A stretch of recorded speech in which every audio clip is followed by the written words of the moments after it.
What's up, you guys? Welcome to Fracture Compass. I'm Mike. I'm Bree. And we had a very big weekend. We had a gigantic weekend, and it is not stopping, but let's start the train. I love this train conductor thing going on with Knott. I don't know, I'm just going to keep with it. Awaken the Spirits. Awaken the Spirits. Now, I'm sure a lot of you guys went to Awaken the Spirits. I hope you guys had a great time because we had a fantastic time. Yes, and first and foremost, thank you everyone who came to the booth, everyone that we met this weekend. It was amazing to hear the words of encouragement, saying that you guys loved the channel and you loved Mike and I and Jackie and everything. So, guys, thank you so much. And sir, if you're watching right now, I hope you had a safe trip back to 29 Palms, and we will definitely see you in the fog. But wow, it was just overwhelming. I don't know if it was overwhelming for you, but it's like we forgot how to con. Yeah, a little bit. It took me like a good while for me to finally get the engines rumbling and be like, okay, here we go. We're going full speed ahead. But with that being said, I thought it was fantastic. Day one, I think, was the most hectic for sure because Halloween Horror Nights had their panel at 5 o'clock. Haunted Hayride also had their panel, and so it was just like a mad dash to make sure that you hit up all these events, or all these, panels. Yeah. And there was so much. The show floors were much bigger than I thought they were going to be. You know, when I hear like 200 plus vendors and stuff, I was like, oh, I mean, we'll see how much space that fills. Damn. There was a lot to this event. There was. And there was so much to this event. I was filming for my own channel at Mike Poops, and the first video was like an hour long. This dude he walks up and he's like, I have 4.5 hours of footage. And I was all like, jeez. Yeah, editing that one was intense. Like, I'm gonna go home now. 4.5 hours. And that was also including the panels. Yeah, so it's like a solid 2 hours. But it was a great time. It was wonderful to be back at Midsummer Scream's event. It was just nice to be amongst haunters and see all the the enthusiasm and the passion, and like no one let quarantine get them down. Like, no, haunt is still there, Yes, and I was happy to see that everybody, when they were indoors, following the rules with the masks. I never really had any issues with anyone as they came in. I actually have a theory. I was talking to Arl about that, and I was like, no one was giving anyone a hard time about wearing a mask. No. And my thinking is, it's because everyone, wants Halloween season to happen. Everyone doesn't want to be sick for Halloween, and so everyone is complying because it's like, this is what we have to do to make sure that things stay open and we can go out and do stuff. This is what we're going to do. That's just that was my theory. I'm like, I think that's why we're not seeing a bunch of people being like, no, I don't want to put on a mask because... Yeah, and we are so close. We are so close 1 month away to the season kicking off, that it's just it's right there. It's happening. I don't want to be like, well, any minute, but... Yeah. I feel like at this point we're past the point of no return. Yeah. For what's going on. Knott's dropped their tickets today, August 16th. They also dropped a huge bomb with the first new maze on the name of it, and they released that trailer. So let's go ahead and watch that. Poor old man, your horse will die, and we say so, and we know so. Oh, poor old man, your horse will die. Phineas! Phineas! Where's my damn drink, boy? Worthless. Half your whiskey, sir. How long does it take? Sorry, sir. I tell you, you're good for nothing. What are you good for? What am I good for? I have succeeded where you failed. What is this insolence? What?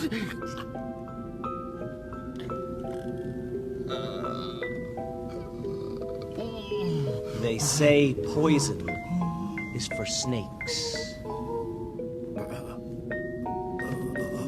Cunning creatures that hide in the shadows. Their venom paralyzes their prey. rendering their victims helpless. Much like the way you must feel right now, Master.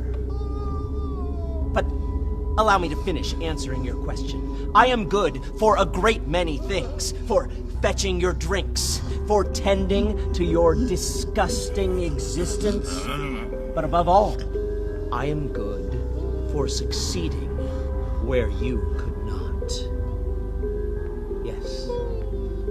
I have uncovered the secrets of the hereafter. I have gained the knowledge that bridges the living and the dead. And you, sir, have the esteemed privilege of being my first subject. You are under my control. You will heed every word of my command.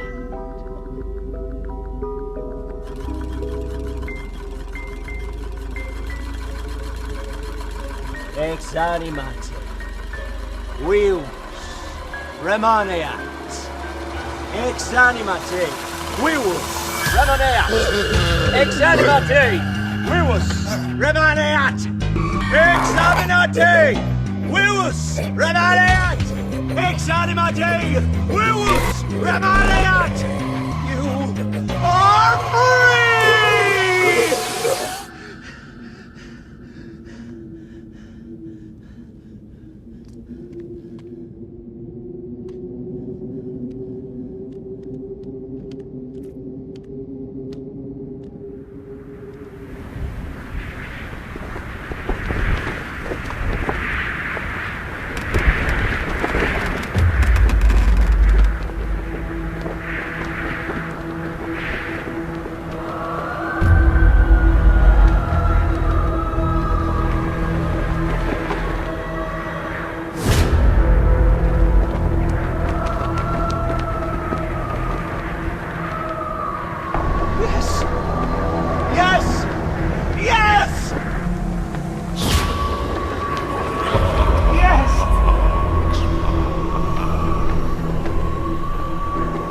What do you see?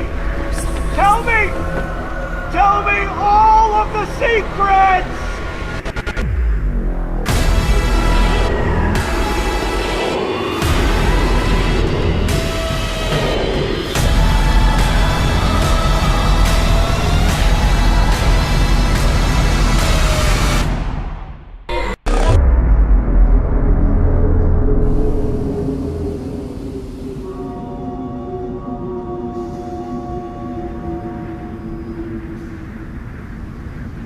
Okay, so what do you guys think about this? So first and foremost, watch, I'm gonna dive a little bit deeper into this. Do it. The old man, as you see the young man with the bowler hat, and he basically is this guy's assistant. And it seems that this older man has not really treated his assistant very well, so he poisons him. He poisons that drink. Okay, just a little bit. But it's not like a normal poison, you know, and starts talking about this whole snake thing. But the old man is actually singing an old sea shanty. And as it was going, I was all like, started to sing along because like, I like sea shanties. And I was like, wow, that is an obscure sea shanty that he is singing. But I don't know if that has anything to do with anything. I don't think it does. I think maybe they just picked that. And whoever picked that, good on you, because that is an obscure thing. And then we see him going, you know, I figured out basically like life beyond death, and he starts to chant these words, and as he does, the old man is changing and this veining is coming up, and then you see him kind of dripping out this disgusting drool kind of stuff, and then he rises up and starts to float into the air, and the only thing I could think of was like, it's not gonna end well for you, bowler hat man.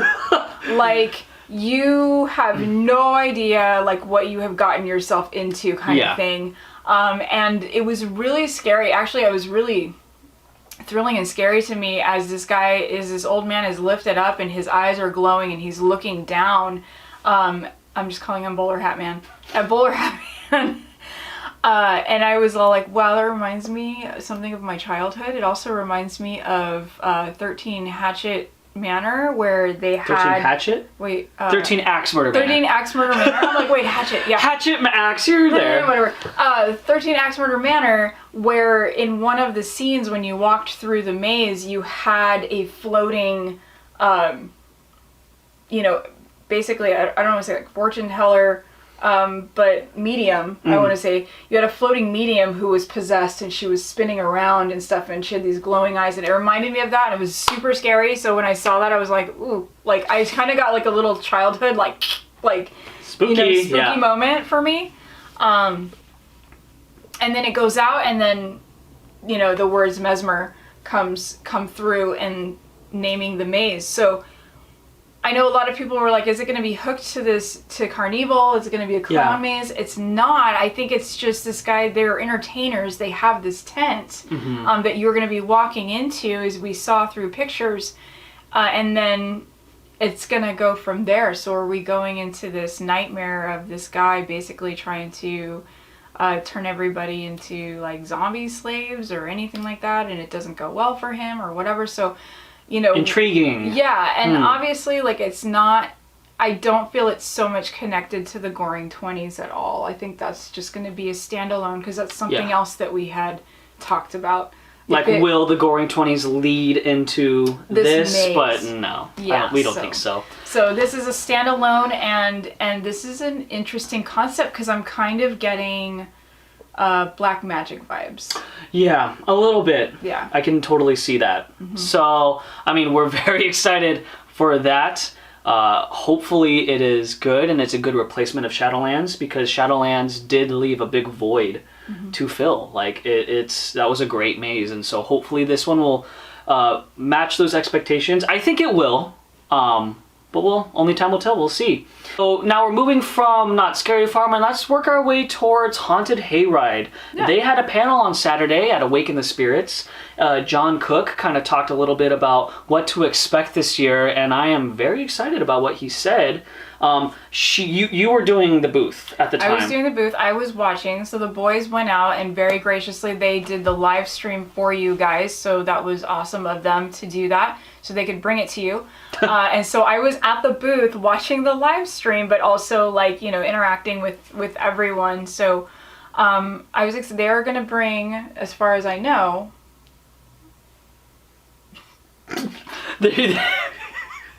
so let me just take over for you. Hang on. Wait, because it was very...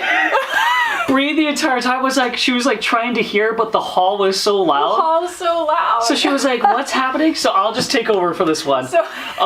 So it is confirmed that Haunted Hayride will be going back to Griffith Park this year. However, it will not be going back in the same location. They are moving to a new location. Okay. And John Cook said that it is exciting because now that they're in a new location, they can kind of expand the town and make it bigger and more grand.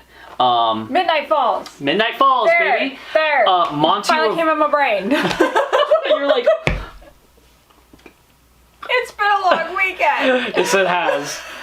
Monty Revolta is now the mayor of Midnight Falls. Oh, yeah. Yeah, so that's also exciting. And John Cook was talking about how... Well, I say John Cook. I should say 13th. 13th Floor Productions. Yeah, 13th Floor Productions, overall. They were talking about how they've learned a lot from 2019's Haunted Hayride and had all of 2020 to really mull over what worked and what didn't work. And what they realized worked for the hayride itself was more grand and big sets, because you're in a hayride, right? It's not like it's a walkthrough and you're up close and you're like, it's claustrophobic and you're like getting a really up close look at these sets. John Cook kind of said, like, we've realized that these bigger sets are more impactful for the writers of the hayride. So 80% of the hayride this year is all new scenery, and we can probably expect things to be bigger and more grand. Kind of like if you guys went to Awaken the Spirits, they had like a photo op of like a skeleton with a hand. Bigger, grand, and so that's probably what we're looking at for Haunted Hayride. Okay. They also said that they really wanted to kind of work on the food and beverage aspect of this event, and so they will be selling candy apples, hot chocolate, ciders, maybe even pumpkin coffees, they were saying. So that's also very exciting, because they really want to like sell like, this is traditional Halloween fall, autumn, leaves are falling on the ground, and they just want to like sell that in every aspect of this attraction. And that is something that I have always loved about Haunted Hayride. Oh yeah. Is that it was just the quintessential Halloween feel, with that scare. Yeah. Around you. So I'm really happy to hear that. And being in Griffith Park too, we always say this every time. It's like we're in the forest and it's like it feels so Halloween. It does. Oh my gosh, if you've ever gone hiking up in the hills, Jackson and I used to do this way back in the days before we even started Fracture Compass or anything like that,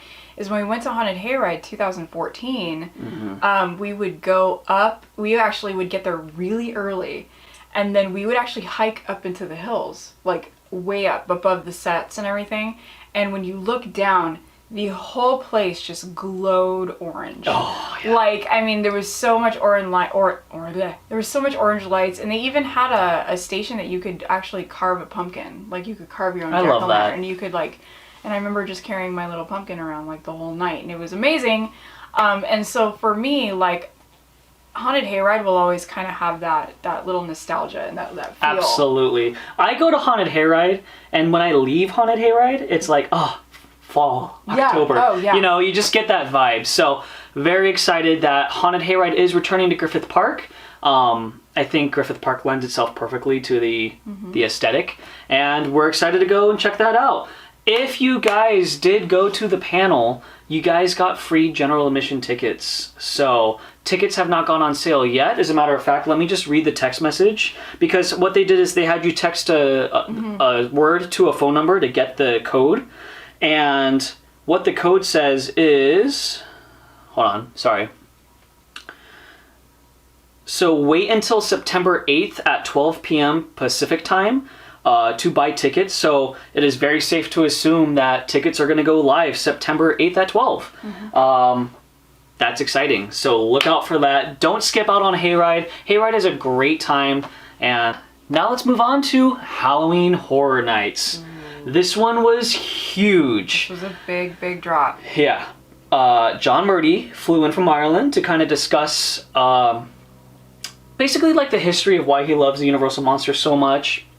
And then we just completely dived right into an in-depth look of the Bride of Frankenstein Lives maze. Yes, and I did watch this panel this morning. Oh, you did? I did. I watched this one this morning, so it was very, very exciting to see that you were actually going to be stepping through that book into the story of the bride. Yes, and they basically said like they wanted to kind of showcase the Bride of Frankenstein more, right? Because she's always kind of had the back burner. If you guys have watched the original Bride of Frankenstein, she's in it for like the last 5 minutes of the movie. Yeah. Right?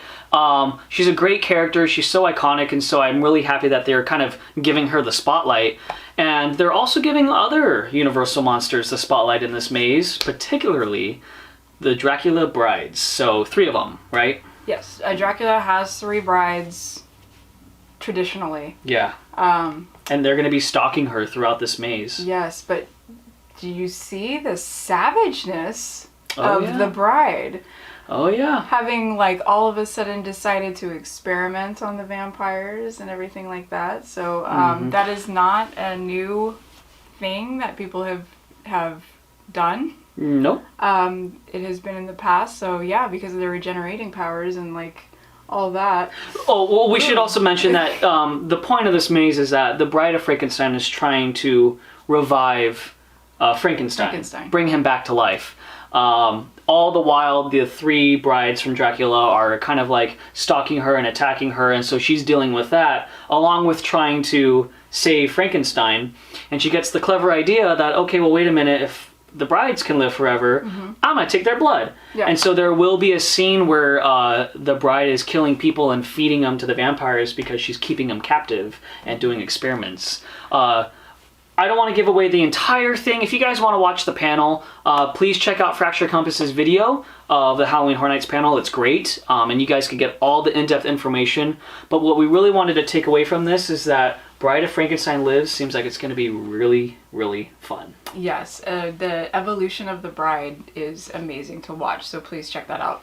And Slash is going to be doing the music, and we got a sample of what that music is going to sound like. And can I just say, chef's kiss. It was beautiful. It was beautiful. And they had the little trivia question at the end, and I was watching it, and I was all like, 4. But I wasn't there. I was all 4. It's 4. Yeah. So 4. Because John Murdy asked how many mazes has Slash composed, and I totally forgot that he did Clowns 3D back in 2014. And I was like, 4. But, you know, whatever. So yeah, very exciting stuff. We've also got an announcement of a new scare zone, and this is the Silver Screened Queens. And this is a very interesting take on the classic Universal monsters, but they're all female. And I'm really happy that we're getting like just some badass female monsters. I've said this many times, and you've said this many times. The Brides of Dracula, in my opinion, are way scarier than Dracula, because it's like they almost like to play with their food, and they like to play those little games. You cannot reason with them. You can reason with Dracula. A little bit. A little bit. But Within reason, Within right? reason, but you cannot reason with the women. They're like, no, death. Yeah, they're like the cats of vampires. And so I think this is going to be a very freaky maze. I think that I'm going to butcher the name, was it Anaxuman? For all intents purposes, for the English language, it's a Naxunamun. Yeah. They also gave little like very 30s, 20s trailers to each of these characters. They weren't composed yet. Slash is actually going to be composing those trailers as well. But that was very fun. And then we got one final announcement. And that is Tram will be coming back to Halloween Horror Nights this year. I guess it was requested by a bunch of fans that Tram make its appearance. And I get it, okay? I love walking behind the sets of Psycho and Through the War of the Worlds. However, Tram back in 2018 was a little bit of a damn hot mess, in my opinion. So I'm hoping... Okay, she has things to say. Before we get to her, I'm just saying I hope that they just logistically figure out a way to get people to go through faster, because when you're like waiting in line for a long time while you're like going through the walkthrough, it just takes away from the... I'm gonna stop talking. No, keep going, because I agree with everything you're saying. I agree with everything you're saying. Yeah, Tram to me, I'm not gonna lie, I didn't miss it in 2019. I was happy with the 2 mazes that kind of replaced it. Yeah, us and Pandora were right there. We're like, great. But I completely understand why people are excited for it to come back. It is very fun to walk through the iconic sets of Psycho and War of the Worlds. That's why I'm going to go on it. And we don't know the theme yet. So it might be a really fun theme. It might not, but yeah. Okay. So overall, we had a fantastic time at Awaken the Spirits. And we're just excited because after this, horror content, scary stuff, haunt. You're going to be very busy next month. As a matter of fact, I don't know how much videos Fracture Compass is going to be able to pump out, because you will be scaring. Yeah, and we will be pumping out, obviously. Next week, we're going to be getting out of the studio. We got out of the studio this week too. But next week we're going to be getting out of the studio. We're going to be doing that flow through of the best way to navigate Knott without the express passes in the front of the line. Just a regular ticket, however much it is. And then we're diving into what we have: Horror World, we have Universal, HHN will be opened up by then. Oogie Boogie Bash. You're going to Oogie Boogie Bash. We've got... Hollow Scream. Yeah, we're going to Hollow Scream. So we're going to be pumping out these videos. We don't even remember the things we buy tickets for. It's just like when we get the alert, like, oh shit, we're doing something today. So we're going to be pumping those videos out. I'm starting scaring the end of this month, and then we will go into the season, and we will be putting out some montage videos and stuff like that. Yeah. This guy will be going to a ton of stuff, so head over to Mike Poops so that you can check those things out. Those extra little things that I cannot get to, because I will be somewhere in Knott. Somewhere. Ooh. So stand by for that. So thank you guys so much for watching this video. We will be getting out of the studio next week for a Knott kind of look, and also maybe some hot tips and tricks on how to navigate through the crowds at Knott Scary Farm. So thanks again, you guys, for watching. Stay spooky out there and always be ready. So you never know your compass will take you. See you later, guys. Woo.